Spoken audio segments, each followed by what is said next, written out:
High বন্ধুরা, আমি মমতা পান্না আবার চলে আসলাম আপনাদের সামনে নতুন একটা রেসিপি নিয়ে। আজকে বানাবো বন্ধুরা পাট শাক।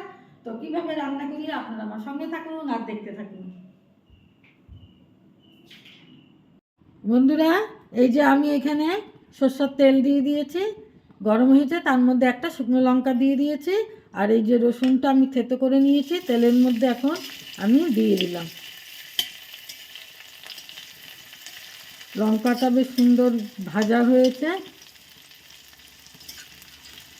ব্যাস, এর মধ্যে এখন আমি দিয়ে দিব ধুয়ে রাখা পাট শাক। পাট শাকটাকে এই যে সুন্দর করে ধুয়ে নিয়েছি। তো আমি এখন এটাকে দিয়ে দিব, পাট শাকটাকে এর মধ্যে দিয়ে দিব।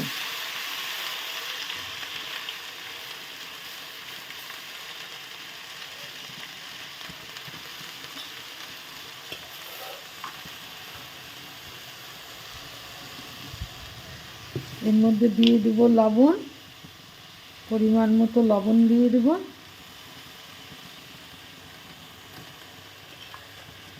আর দিয়ে দিব হলুদ, গুঁড়ো হলুদ। তো এটাকে আমি এখন নেড়ে চেড়ে ভেজে নেব। তো এটা এখন হতে থাক।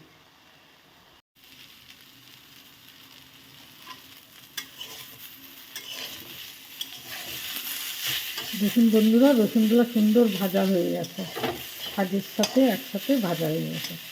এখনও হয়নি শাকটা, কিন্তু রসুনগুলো সুন্দর ভাজা হয়ে গেছে, আর একটু হবে। শাক কমপ্লিট হয়ে গেছে, এখন আমি শাকটাকে নামিয়ে নেব।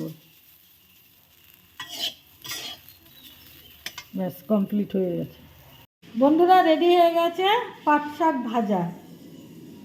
দেখুন কত সুন্দর হয়েছে পাট শাক ভাজাটা, হেভি টেস্টি লাগে বন্ধুরা এই পাট শাক ভাজা খেতে। আমার তো খুব ভালো লাগে। বন্ধুরা, রেডি হয়ে গেছে পাট শাক ভাজা। দেখুন কত সুন্দর হয়েছে, খুব টেস্টি হয়েছে। আমার এই রেসিপিটা যদি আপনাদের ভালো লেগে থাকে তাহলে প্লিজ লাইক শেয়ার কমেন্ট করবেন আর সাবস্ক্রাইব করে আমার চ্যানেলটার পাশে থাকবেন। টাটা।